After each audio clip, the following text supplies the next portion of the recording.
how do you show culture fit in your professional materials? Because to me, and to many, many applicants, they think, okay, well, I can prove that once I get to the interview. But they have to get to that interview.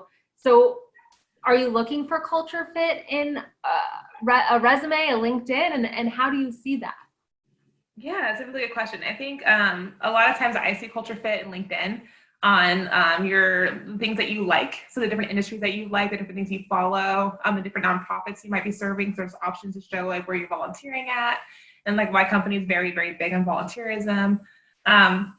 Me, when I switched over from reporting to recruiting, I also have made a cover letter to explain like my transition. And that's something that I get a lot of candidates doing. It's like, okay, especially like in this environment right now where a lot of our 60-year-old like citizens, they were supposed to be retiring mentally, they thought, and here they are needing a couple more years of income. And so they retire out of their company and they're like, what do I do? I just want to be a banker. I used to be an IT engineer. I just want to be a banker now. And they'll write that in their cover letter to explain like where their transition comes from, what they're hoping, what they're thinking. And then if I read the cover letter and I'm like, yeah, I see those things that I can coach and you have those skills that I can't coach, I'll call them and even help them with their resume. I'll call them and help them with the hiring process, because I understand like it's not fair that we have this advantage of as recruiters to know what we're looking for. And if it's your first time looking for a job in a long time, you may not know those things. So that's something a lot of recruiters are doing now. I think most companies even, we look for the objective of your resume. So if you were to build your resume, there's usually that first section that has your name, and right underneath that is like, I declare that I want to be the president of the United States.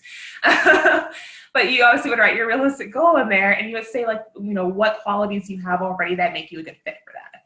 And so that's where, like in my case, like mine does show a little bit of my broadcast journalism experience. I mentioned that I'm a communications major, excellent communication skills with at the time it was 4 years of human resources experience. And this is why I think I'd be a great recruiter. And so that's what got me in the door. That's what got them to ask me the question of like, well, hey, like, why do you want to be a recruiter? What happened? So as long as you can be engaging enough and show your personality, I think the cover letter too, though, going back to it, is a great place for you to show you. You get to use your voice when you write that cover letter. We're not looking for the most professional letter. We're not asking you to be writing to like, the president or anything. We're asking you to write who you are on paper so that we can make a decision if you're a good culture fit.